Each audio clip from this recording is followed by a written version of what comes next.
Welcome. Here is something you are going to hear a lot this year. That artificial intelligence has made brand matter less. That's when a machine is choosing who to recommend, the story of a business, the feel of it, what it stands for. None of that counts anymore. It's all just data. I think that is exactly backwards, and so does my guest today. Welcome along. I'm Jonny Ross. This is the Fractional CMO Podcast. It's episode 139, and for the next 45 minutes or so, we're going to be making the case that in an AI-first world, your brand matters more, not less. And more to the point, what you actually are doing about it come Monday morning. If you're watching live, thanks for being here. Perhaps you're on the replay listening. However you're here, we are absolutely delighted. My guest, Sandra Phillipson, has spent more than 25 years in brand and customer strategy, 22 of them inside one of the biggest banks in the country, shaping how millions of people feel about who they bank with. She now does that thinking for everyone else through her own consultancy, Crozest.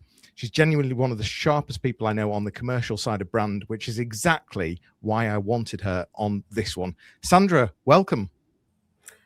Thanks for the lovely introduction there, Jonny. Yes, lovely to be here. It's an absolute pleasure. Listen, let's start gently before we get into AI. You spent 25 years in brand and customer strategy. As I said, 22 years in one of the biggest banks in the UK. What do brands understand that most businesses just simply miss? So when you work in big businesses like Lloyds Banking Group, and you're working in a team of 30 people thinking about the brand, it's all about the importance of that brand and really what that brand means. And I think people think big businesses, they've just got too much money, they invest in brand because they've just got big budgets. It's not. It's about the return on investment that you get from investing in the brand. And that is actually the biggest commercial lever in terms of your marketing that you can have. I often talk about this example where you have two identical pens. And one pen has been used by Madonna to sign a record contract, say, and the other pen is identical. And if you sit in a room of people and say, which pen do you want? 100% want the pen that Madonna has used. And that is understandable because that is the associations that they have with that pen.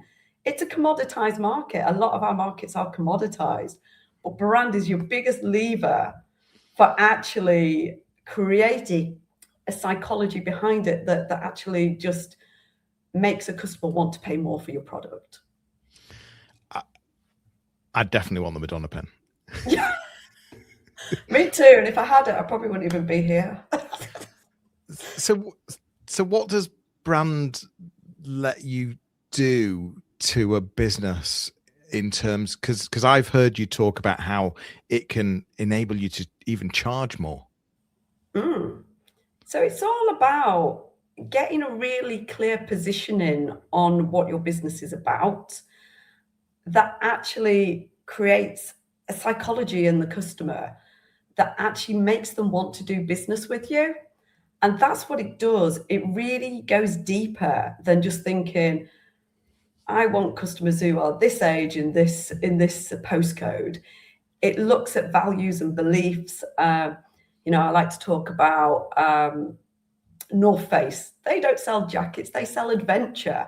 And it's taking that thinking to that next level. And that requires time and a bit of investment. Yes, it does, but that investment will pay off. Once you've got conviction and clarity about your brand and it's consistently being delivered, then that is where you'll drive the commercial benefit. How do brands achieve this? Because you've given that North Face example, and you're right. You instantly feel adventure. That's that. Yeah. How have they done that? What are these big businesses doing that the small businesses just are not using? It's tapping into the customer psychology. It's being less. I think smaller businesses tend to think about it from an internal perspective. We are a business. This is what we sell. So therefore, an appropriate logo, appropriate brand is this. Whereas actually, they talk about the business, they don't talk about the problem they're solving for the customer. And you'll see very often, even on websites, we do this, we do that. They don't talk about, we're going to alter this for you as a customer. We are going to enable this for you. And that is what the brand association and branding does.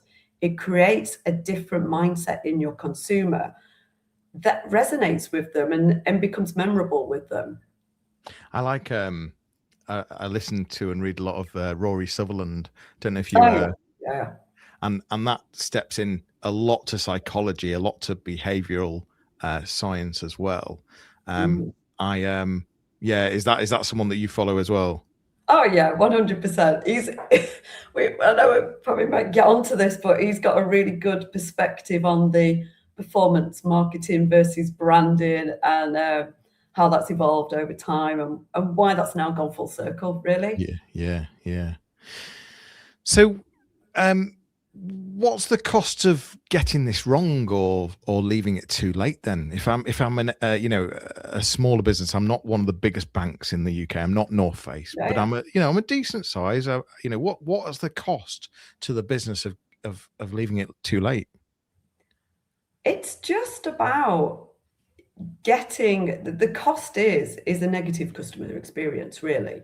If actually you're not clear on what you offer, you're missing opportunities because customers will look at your business and think, what do they sell? Why is that different? Why is that better than the competitor?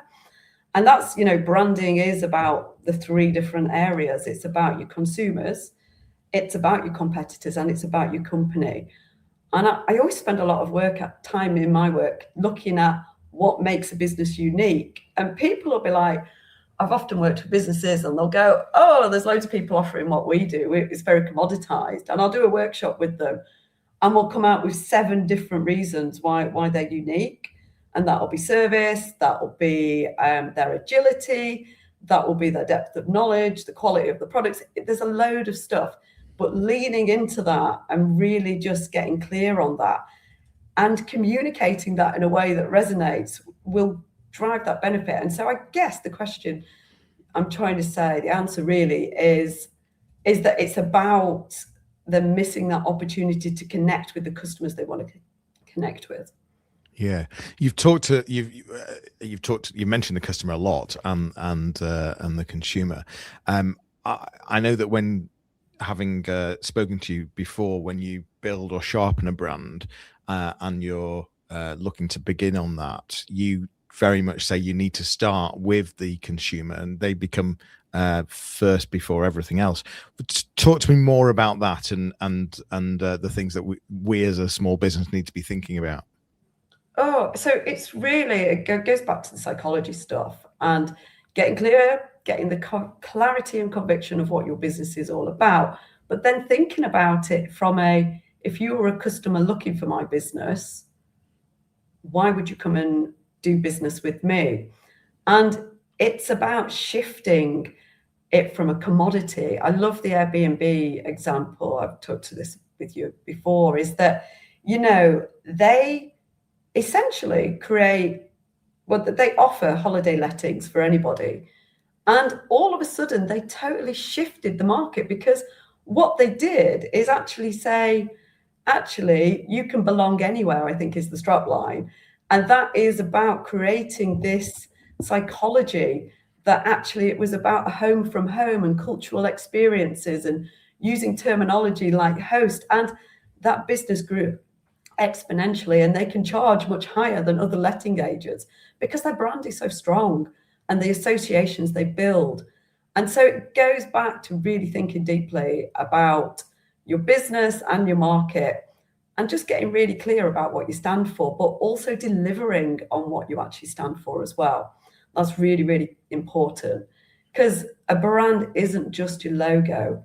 It's about your onboarding experience. It's about your operations. It's about the vans that deliver. It's about your after sales. It's about your retention and the full customer experience from start to finish and the continued experience when these people remain loyal customers of you. And if you are delivering on that clear brand promise and you're doing it in a consistent way, then that is different. I was listening to something yesterday which was talking about Hermes, and they rebranded because they were all about service and they were really renowned for really bad service. So they rebranded to Evri. But the thing is, they didn't fundamentally solve the problem, because actually they still were delivering really poor service. And so that's where the disconnect often is with businesses, is that create something that's achievable and realistic. It isn't about trying to, do what the big brands do and really spend a lot on marketing. It's about just getting clear and being really super clear about it and getting that clarity. Yeah, I mean, so there's a couple of things you mentioned there. One of the things you mentioned about was about onboarding. Another thing you mentioned was the Hermes moving to Evri. We were also just talking in the green room about big news about what's happened with Halifax and Lloyds. Now seeing that that's where you've come from as well. I'm guessing you might have a take on what's just recently happened. Is this good or bad? How are consumers going to feel? There's going to be a lot of upset consumers for sure. It's a very long-standing Northern heritage brand that was straightforward. It was engaging. It was fun. And then it got taken over by Lloyds.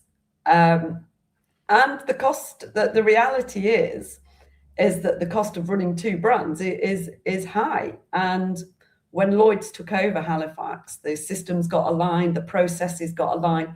Essentially, what was different was the marketing, the branding, and the branches. Everything else, like the call centers, everything else that sat behind it, were all the same. So from a customer perspective, and I spent quite a few years working on brand strategy, working on what is different about the Halifax customers versus the Lloyds customers. There was a lot of time spent, but essentially Lloyds Banking Group is a big PLC, and that decision gets made because they can see the commercial benefit and the shareholder value for just running one brand. And I totally get that. There will be people that leave that brand, and they'll have factored that in because the bigger prize is the cost saving that they'll make. And so it's a sad week really for what was a challenger brand and quite an iconic brand, and what they did with Howard Brown and how they made banking more engaging and fun. But it's the commercial reality of a big organization. Do you think Lloyds have making a mistake? In terms of the customer attrition, there will be a financial loss there, but the bigger benefit is it's all about the shareholder price. The Lloyds Banking Group shares have been undervalued for a long time. And you'll see, even there's been rumours about this for a while, that the share price is flying, and that's what that would be bothered about, sadly. They are customer focused, and I'm not saying they're not, but from a pure branding perspective, there could be an argument, but reality is that it's about investment and return. I mentioned onboarding, and the reason I mentioned it was because, and I mentioned this to you in the green room, that when my first ever bank account was probably the age of maybe 7 or 8, I can't remember, but I do absolutely remember it was the Halifax. I remember getting a Halifax money box which was in the shape of a house, and I absolutely loved it, and it gave me such a connection. I was with the bank till at least the age of 30, had my first mortgage with the Halifax. My kids have got savings accounts with the Halifax now. I guess that tapped into my psychology and grabbed me as a kid.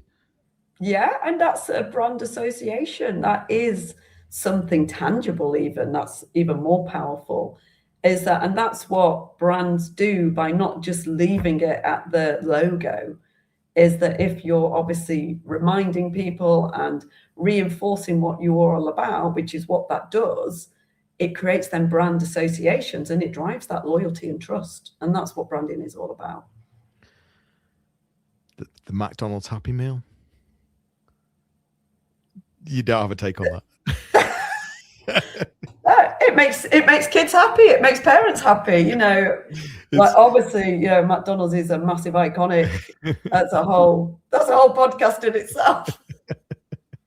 So, one of the things that I imagine, and we're going to step into AI very shortly and on how this has changed things, but where I also think AI is being used is I imagine that business will be thinking, well, I'll just use AI to look at my demographics and to sharpen and to start building the brand, focusing on the consumer, but using AI to do that. Why should you absolutely not just or not at all be using AI at this stage in terms of sharpening and building the brand? In terms of building a brand, so you can put stuff into ChatGPT, into Gemini, wherever you use, and it will produce something that is fantastically compelling, fantastically smart.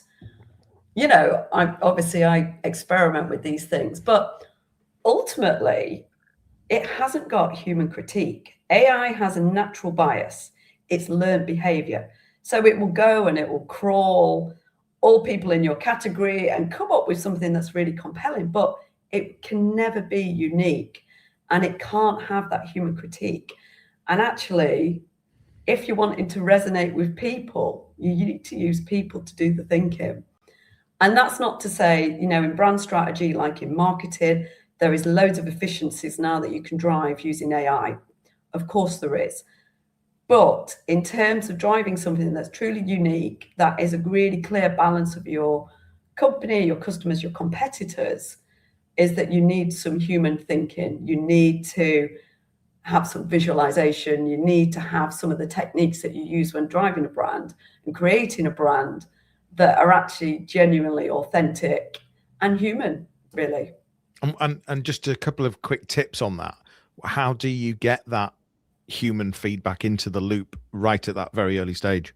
So the best way is to ask people who are already your customers, or to find people who you want to be your customers and just ask them questions, whether that's a qualitative session of, you know, tell me how you feel about this. Tell me how, you know, qualitative feedback is fantastically powerful if used in the right way. You know, people always, like, we live in a world where we all want everything proven, and people often go down a quant route because they want to see that 80% of people like this. But actually the nuggets and the powerful psychology often comes from that verbatim that you get from just having proper conversations with people about what their beliefs are, about what really drives them. And sometimes research, you know, it's a powerful tool from branding. Beyond consumer, just finishing on the sort of segment of building the actual brand, and then we're absolutely going to move on to AI. But beyond the consumer, what else are you looking at when you're developing that brand? So definitely the competitors, looking at the competitive nature of your market. You know, how are people doing business in that market? Which will help you understand what your competitive edge is, but also going back to the company themselves, you know, creating something that's true to that company and realistic. You know, smaller businesses tend to be founder owned, and actually they have their values and their passion a lot better defined than a bigger corporation that's trying to spread it over 10,000 people, say. So it's actually, in some ways, SMEs are more agile, more real. You know, they are entities that are driven by people, but actually distilling that and getting it clear and getting that in words that make sense to a consumer are really what you do. And it's a balance between all of them three to really get to a point where you're like, yep, this is clear. It feels right for the business. It feels right for the customer, and it feels right against the competitors. We've sort of laid out the brand fundamentals, and in fact, one of the reasons that we ended up chatting very early on and sort of collabing quite a bit is this power of knowing that, look, it's AI visibility and being found from sort of my point of view, search engine optimization. We're going to get to this later on in the podcast. Is one thing, but actually what the brand is saying, and the tone and all of that side of things can really make just as much difference as well. And so we coined this sort of the magic multiplier. I think you came up with it, Sandra. The idea that that actually, it's a bit like the 1%, isn't it? So if you can do like 3 things that change 1%, actually it can change like 10% on the bottom line. And the point you're making here is if you can get both sides right, then that can make a huge difference. I'll share a scorecard that we came up with at the end for people that are listening or watching, and just to say again, thanks for being here. And it gives you a way to be able to score your own business right now and see how you're doing with some of these things. So we've covered the brand fundamentals, as I said. None of that's, I don't think that's hugely changed. It sounds like it's like I said, the fundamentals. But what has changed, and it's changed very fast, is that the world the brand has to show up in. So in terms of AI, how has AI shifted brand over the last couple of years? What should last few months even? What should business owners actually be thinking about right now? So AI is, and I talk a lot to SMEs, and I've done various talks about this, is that we all are humans, and so this is a massive change. This is a total disruption to the market, but it's shifting consumers. Consumers are overwhelmed. The amount of notifications, reels, feeds, everything we get. I think it's something like we have 255 distractions a day, and you get 2.6 seconds to grab somebody's attention now, which means that your brand has to work so much harder than it ever used to. In addition to that, you've got the customer journey. It's a lot more fragmented, and it's a lot longer than it's ever been. Content is all over the shop. People are using AI to create content, and some of that is really poor, which is just adding to the noise. And then competition, that's intensifying everything.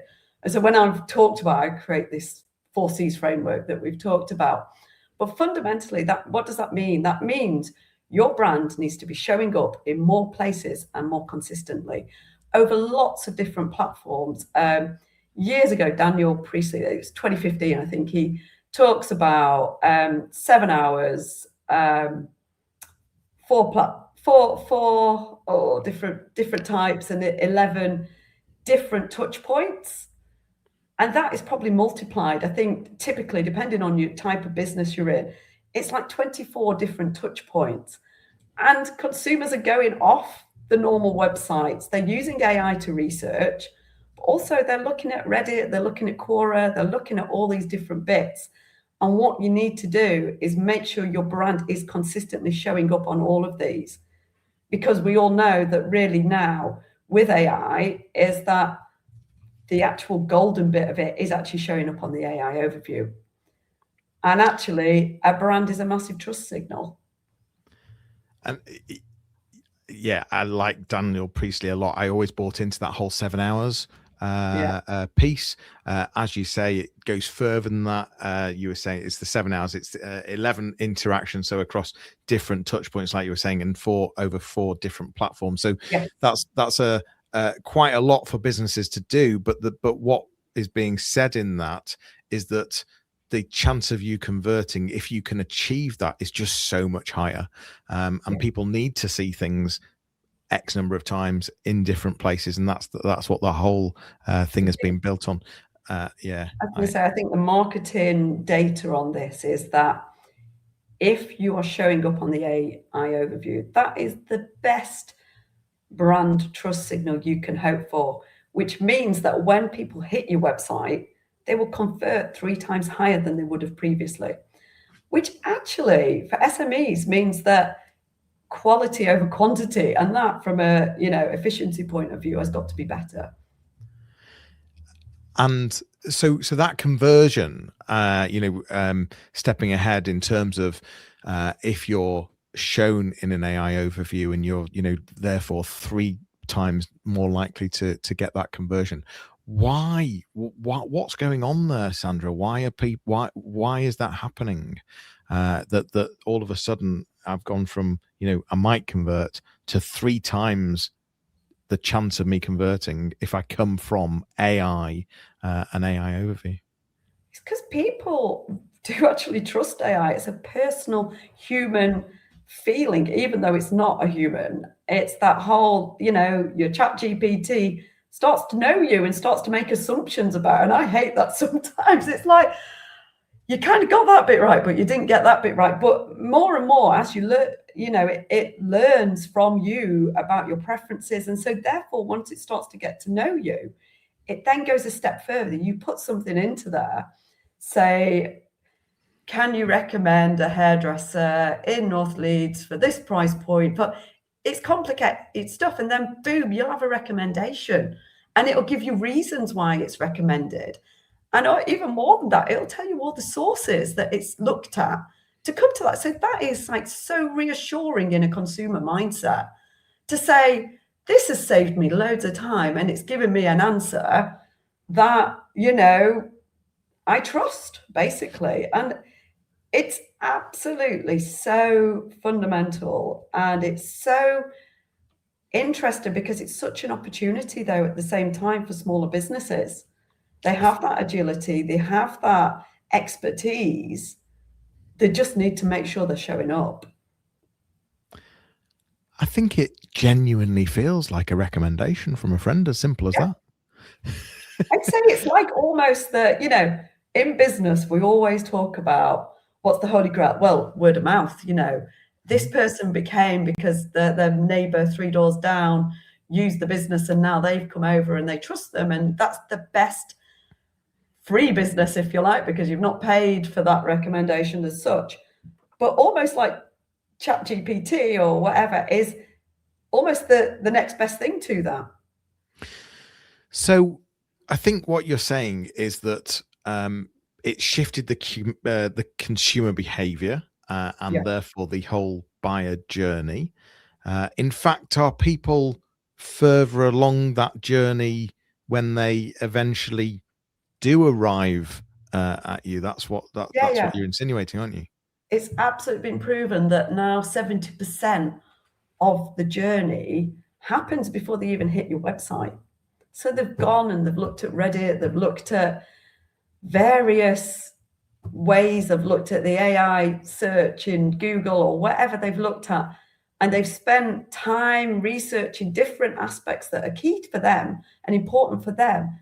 And then they've landed on your website. And before they've even had an interaction with your sales team or an interaction with your website, they already know quite a lot about you. And that's the thing now is digitally, there's so much information about everybody everywhere. It's proven. So it's about the consistency showing up across multiple platforms with one clear message, having that consistency across all of the different platforms, across all the different touch points. I think that's where a lot of smaller businesses, or certainly SMEs, when I say smaller, I'm talking smaller than the largest banking group in the UK or one of the largest, but that's where they often get it wrong. It's that they might be trying to push content out, and I'm using the word push as well, trying to push content out in different places. It shouldn't be about push either. But they lack the consistency as well. Yeah, because they're focused just on one channel. Yeah. And I'm a great believer in doing one channel really well. But also at the same time, now there's pressure to be showing up wider or being clear about how you do show up wider on the forums that you can't control as well. So this is about, there's no doubt that AI visibility becomes key, but it's also one of the strongest trust signals. And so what are the things that we need to be considering to get a brand to show up, and how do we control what's being said in a way? I guess it's about, two things. I kind of frame it in a, put that work in up front, get really clear on the clarity of your message, the conviction of your message, and the consistency of your message. Make sure that that message is the same wherever. So whether it's LinkedIn, whether it's Facebook, whether it's, wherever you show up, or even in your shop front, if you have a physical premises, making sure it's really clear to a customer what you offer and why you offer it. But then secondly, it's more about scanning. This is the big thing, I think, now that people sometimes miss, is that the flip side of this is that AI is brilliant at helping you scan your visibility. You can find out your digital footprint really quickly and really quite cheaply, and continuing to monitor that and understand the customer sentiment or your brand visibility or anything that you want to measure is much easier than it's ever been. So it's clear that this isn't one or the other, brand versus the technical side of things. No. Brand fully earns its place. It is both. Yeah, absolutely. It's both. It's about, and I'm sure you're the expert on this, but SEO is still really important. Your information has to be readable really well from both a human perspective and from a AI perspective. And that means good schema and everything else that entails. But on the flip side of that, you need these trust signals. So as I see it, there's two things, isn't there? There's content and authority. And actually the brand is the bit that is the authority piece. It's the Trustpilot reviews. It's the additional bits that indicate to a customer that your brand is the brand that they want to do business with. What I see in a lot of businesses is that there's always the two are not often even at all, and the easiest way to see that, or the place to see that, is brand versus performance marketing. So you've sort of got your brand people, you've got your performance people. The board often in a lot of the businesses I work on are very focused on performance marketing. They really are. Yeah, absolutely. But that separation's a problem, I think. What happens when you have you seen them brought together correctly and properly, and why do they drift apart in the first place? I guess, there's this is great quote, I think. I'm trying to think who it was. It was an American guy in the 50s, and he went, 50% of my marketing works, I just don't know which bits of it actually work. And that still holds true today. Is that because this wider sphere, it's an ecosystem. There is various touch points that you can control, that you can't control. And as ever with business, we like to say, I've spent this amount of money, I've got this amount of leads and X amount converted, and that created sales. So I can say, if I spend this much, this is what I'll get. And that's why the accountants and the finance people love something that's attributable. But unfortunately, AI is disrupting that. AI is disrupting this journey because 70% of everything's already happened before they click on your website. So that then becomes harder, which is then why you need brand and performance to work together. And I think we're seeing this already, aren't we, in terms of website traffic's down. We're seeing the cost of paid media going up because it's harder to target and get these people. And so I think it's just this measuring of the brand side of it and then demonstrating that value on once. And it is hard. It isn't a straightforward formula, but it is getting that sentiment. It is getting that feedback, and it is then getting that momentum. And it doesn't happen overnight either. It's about being consistent. And I'm sure you'll tell me this with marketing generally and anything that you do, is that you can't switch it on and switch it off. And, it doesn't happen overnight. You've got to be consistently showing up. And even people talk about this on LinkedIn, for example, is that you see results if you're posting once a week and you're consistently driving the same message. If you're posting 3 weeks full on, and then you don't post for another 3 weeks, you won't get the same results. The better result is that drip feed of consistent activity, consistent visibility. I liked the Mark Ritson way of thinking about this, which is all about if you think about it in a holistic way, your brand is warming up 90% of your customer base that are going to buy from you at some point, or are likely to buy from you. Whereas actually your performance marketing is what converts them.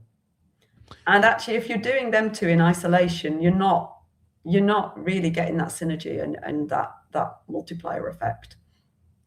So is it about, like, why do they drift? Is it more to do with who should own it inside the business?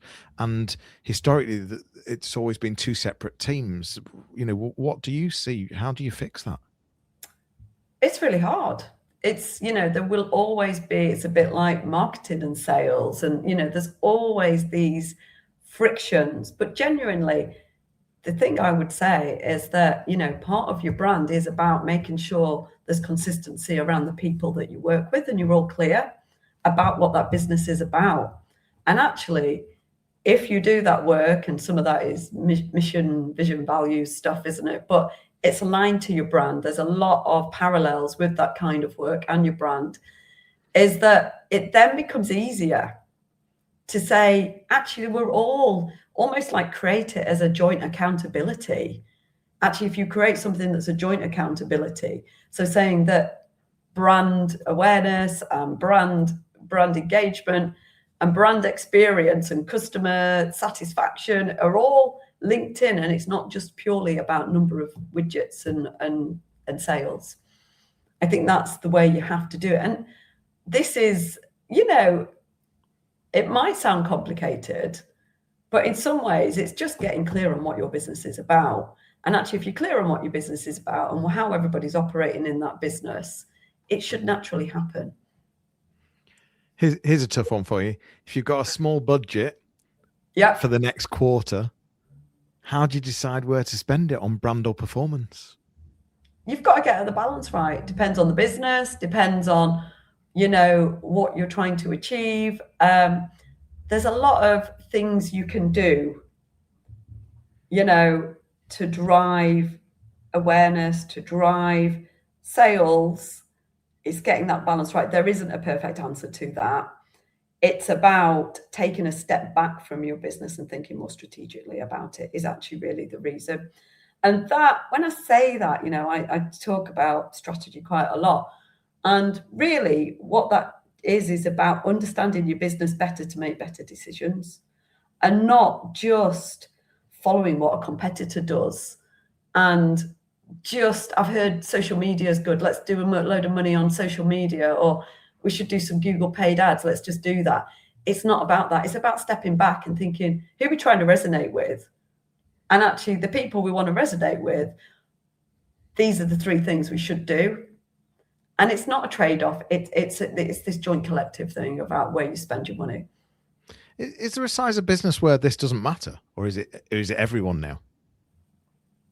I would say it matters to everybody, in terms of, maybe if you're a solopreneur and you don't really have much visibility and you work on recommendations, that's fair enough.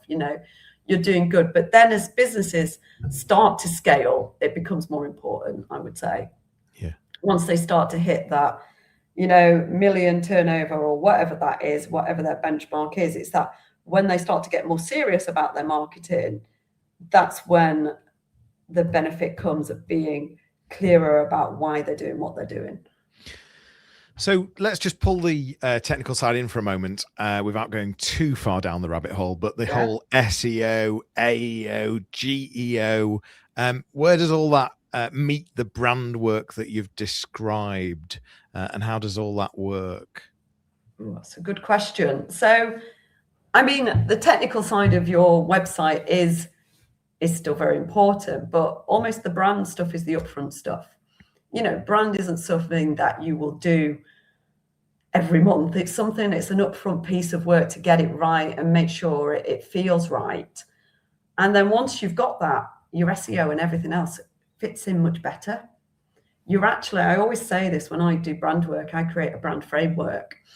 And that is almost like the Bible of how you operate in terms of your brand, in terms of what your values are, in terms of your purpose, in terms of how you show up.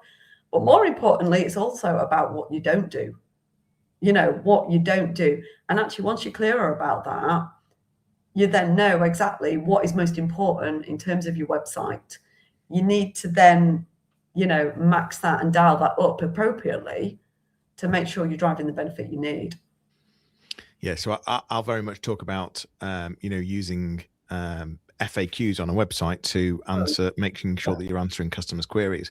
But I guess what you're saying is that where the brand is meets and is more important in terms of that front loading part, is the only way to get to understand the right questions to be answering on your website is to really understand your customer and the language that they're using and the actual questions they're asking, not just the sort of generic that we think they might be asking.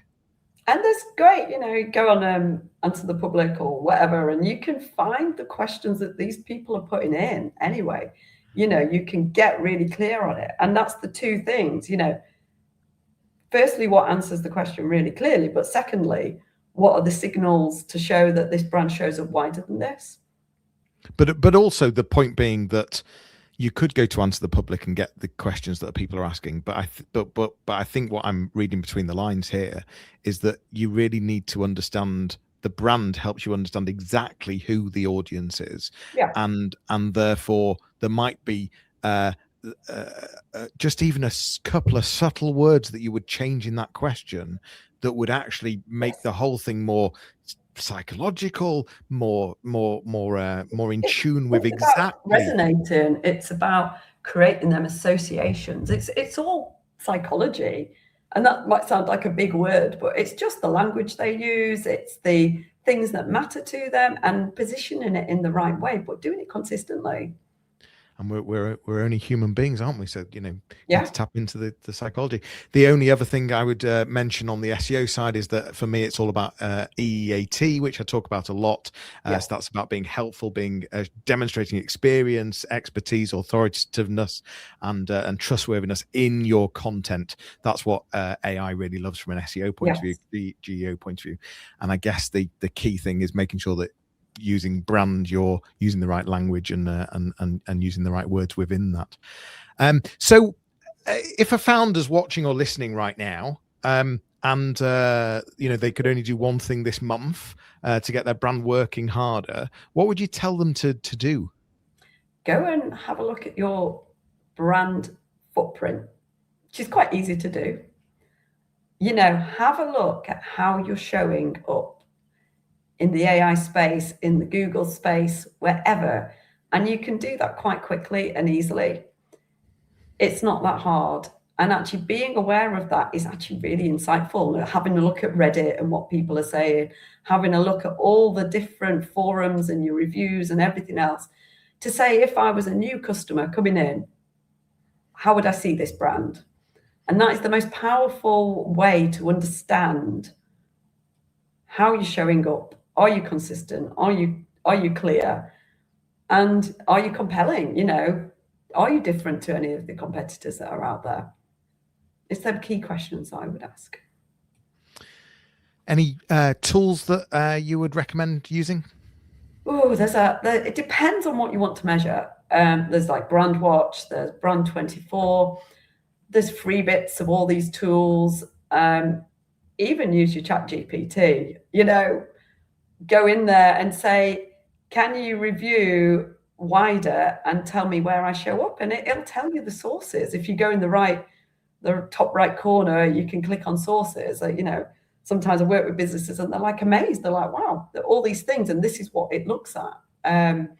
But it's really quite powerful to understand, the bits that you didn't realize were there, or anything that's been picked up in articles, in previous conferences you attended. It's amazing what is out there. And so just being aware of what's out there and how it's being said is really quite a powerful starting point. Couple of quick round questions for you. Is there a brand out there, big or small, that you think is quietly getting this right at the moment? Oh, that's a good question. I really there's a brand, it's a Yorkshire brand actually called Full Circle. And I like the way they've reinvented the category. So they're all about making funerals and a taboo subject more human. And that, the brand is about full circle, the acceptance that we all die, and taking more control over that. But they're not black, they're not somber, they are brightly coloured, they are engaging, and they appear to be growing really quite well and really quite nicely, because they're just clear that it's about opening up and breaking that taboo. And they're out there consistently with their brand and showing up in care homes and different places. And I think that's just a really nice example of a really small business that is invested in a brand that does what it says on almost the tin without calling itself a funeral, and changes that perception in the mindset of the customers that they're dealing with. Nice. 22 years in a bank, what did it teach you that you could only have learned there? Oh, goodness. Not how to count, as we discovered earlier, but just that, do you know what? You have exposure to stuff and agencies. And I think when you're in that bubble, you don't realize it. And I talk to people who've come out of corporate, similar to myself, is that, you have been exposed to really complex thinking, complex ways of looking at customers. And so it was a privilege. I do see it as a privilege. And it's always about, now that drilling down, is that there's something about all that experience that tells me that there is some simple things that smaller businesses can do without having to spend lots of money, because that is the biggest constraint of smaller businesses, absolutely is. And it doesn't have to be as complex as that. And it's about distilling some of that into something that's practical and actionable. And sometimes it's just simply going through a process, isn't it? Yeah. And knowing there's a process, being aware of it and actually going through it. And as you say, at the complexity level that fits the business, right from really easy to... Big businesses have lots of problems because they can't control it. Yeah. They're big tankers. And that's why I think AI is such a fascinating area for smaller businesses who are experts. Goes back to the Google E and everything else there, is that it's all about authority. It's all about expertise. And actually, if you can start showing that, that's really, really powerful, because the big companies are still wrangling with governance and committees and everything they need to do to get things, off the pad, really. Yeah, absolutely. Sandra, that has been absolutely brilliant. Thank you so much. If people take 3 things from this, I think it is these. 1, brand is a commercial lever, not a logo. I think it's that lets you charge more. I think 2, the buyer journey now starts before anyone reaches your website. You've made that very clear for us. Thank you. And so being visible and trusted them at that moment is so important. And it, in fact, is everything. And 3, brand and performance are not 2 teams. They're one job. And the businesses that win are the ones that stop treating them as separate, to be perfectly honest. Now, if you've listened to this and thought, right, where does my brand actually sit? We have built a free scorecard for exactly that. It's at johnnyross.com/magic-multiplier. We'll put that in the show notes as well. You can score yourself on your brand and your AI visibility, and it only takes a couple of minutes. There's no sell at the end of it. It just shows you where you are strong, where the gaps are. As I said, I'll put the link in the show notes. Sandra, where should people go to find you and your work if they want to continue this conversation? Oh, just reach out and contact me on LinkedIn, or I do have a website. Either way, but yes, just reach out. Sandra Phillipson, thank you so much. It's been really useful. Thanks for watching. If you found this helpful or useful, please do tell your friends. We'd love feedback. Let us know what you think. Leave a review. And if you caught the replay, thank you for being there. And thank you for listening or watching, whatever it was for you. We'll see you next time. It's been the Jonny Ross Fractional CMO. Sandra, thanks again. We'll